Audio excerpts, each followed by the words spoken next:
وقال رسول الله عليه الصلاة والسلام إن هذه القلوب تصدأ كما يصدأ الحديد إذا أصابه الماء قالوا وما جلاؤها يا رسول الله قال كثرة ذكر الموت وتلاوة القرآن أو كما قال عليه الصلاة والسلام صدقت يا رب العالمين وصدق رسولك النبي الأمي الكريم ونحن على ذلك من الشاهدين والشاكرين والحمد لله رب العالمين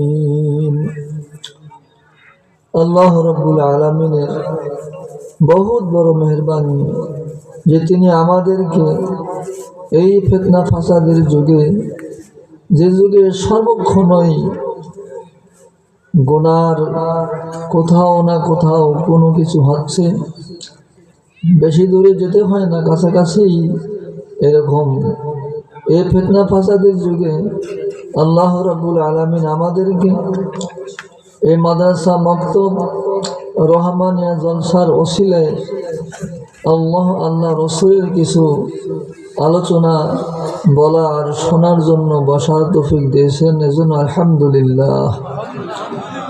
আল্লাহ রাব্বুল আলামিন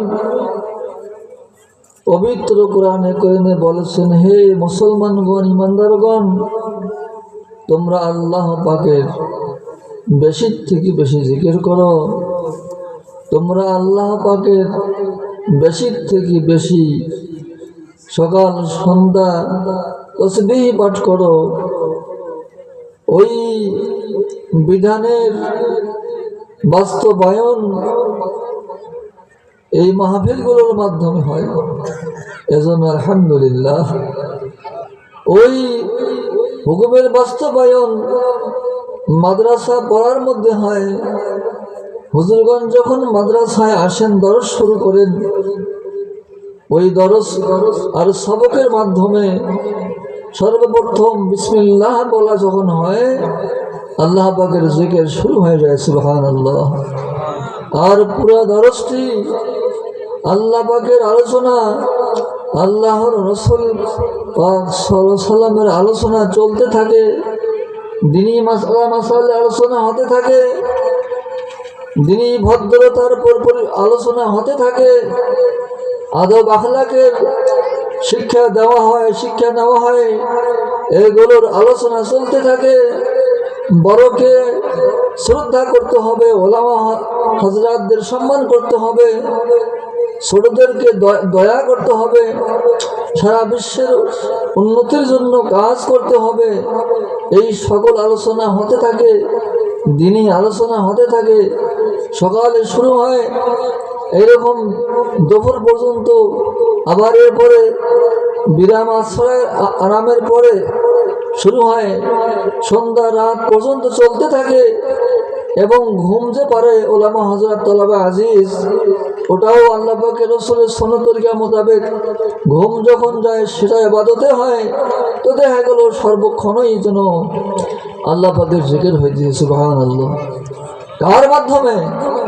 ওই মাদ্রাসা মক্তব, ওই মারকাজ মসজিদের মাধ্যমে হয়। তাই ওই সকল আল্লাহ পাকের সেই বিধান বাস্তবায়নের জন্য মাধ্যম আর ওসিলা আর জরিয়া, এই জন্য আমাদের সেই মাদ্রাসা মক্তব মসজিদ মারকাজ এই সকল জিনিসের সঙ্গে আমাদেরকে লেগে থাকতে হবে, আমাদেরকে খাদেম মনে করে ওগুলোর খেদমতের জন্য লেগে থাকতে হবে, আল্লাহর কাছে দোয়া করতে হবে। কিছুক্ষণে যদি খেদমতের সৌভাগ্যতা মেলে তার শুকরিয়া করতে হবে। আগামীতে যেন আমরা বেশি থেকে বেশি ওই খেদমত করতে পারি, এজন্য আল্লাহর কাছে চাইতে হবে। যদি কোনো একদিনের দোয়া কবুল হয়ে যায়, আমি এবং আমার পুরো খানদান কবুল, সুবহানাল্লাহ। হেফজখানাগুলো চলছে, কালামুল্লাহ শরীফ আল্লাহর কালামের হেফজ করা হয়। হেফজোখানাগুলোতে যখন আমরা ঢুকে দেখি ওই ফজরের আজানের আগেই তোলাবাই আজিজগণ তারা উঠে এইরকম আদর সারাইয়া পবিত্রতা অর্জন করে ওই হেফজোখানায় তারা ইস্তিগফার, দরুদ শরীফ, রব্বি ইশরাহ লি, রব্বি জিদনি, আউযু বিল্লাহ, বিসমিল্লাহ, আলহামদুলিল্লাহ বলে তারা এইরকম কোরআনে কারীমের তেলাওয়াত শুরু করেন। এইরকম ফজর আগেই শুরু করেন, ফজরের আজানের আগে আগে এরকম সুন্নত পড়ে তারা মসজিদে যান। ফরজ নামাজ পড়ার পরে সূরা ইয়াসিনের তেলাওয়াত হয়, এরপরে ঘরে আসেন, আবারও তেলাওয়াত চলতে থাকে, সবক দেওয়া হয়, সবক নেওয়া হয়, এরপরে সবকের এরকম দরজ শুরু হয়ে যায়। দেখা গেল 7টা, 8টা, 9টা, 10টা পর্যন্ত হেফজোখানার মধ্যে কোরআন শরীফ তেলাওয়াত হচ্ছে। আলহামদুলিল্লাহ। কোরআন শরীফ তেলাওয়াত মানে কি? আল্লাহ পাকের জিকির হইতেছে। আল্লাহ পাকের কি হইতেছে ভাই? জিকির হইতেছে। সুবহানাল্লাহ। আল্লাহ পাক যে বললেন উযকুরুল্লাহ যিকরান কাসীরা, বেশি বেশি জিকির করো। আমাদের হাফেজ তোলাবা আজিজগঞ্জে কোরআন শরীফ তেলাওয়াত করতেছে, ওই হুকুমটি কি হইতেছে? পালন হইতেছে। এই জন্য আমরা ওই হেফজোখানার প্রতি লক্ষ্য রাখবো, হেফজোখানার খেদমত করব, হেফজো তোলাবাই আজিজদের প্রতি আমরা খেদমতের জন্য আগাইয়া যাব, ওনাদেরকে এরকম উৎসাহিত করব, তাদের জন্য দোয়া করব। আল্লাহ রাব্বুল আলামিন আমাদেরকে এইভাবে আল্লাহ পাকের এরকম জিকির করার তৌফিক দান করেন। আলহামদুলিল্লাহ। আজকে যে আমাদের এই মাদ্রাসার হাফেজ তোলাবা আজিজদের মাথায় দস্তরে ফজলত দেওয়া হলো, আমরা তাদের জন্য দোয়া করব। আল্লাহ পাক যেন তাদেরকে কবুল করেন, পুরো খানদান কবুল করেন।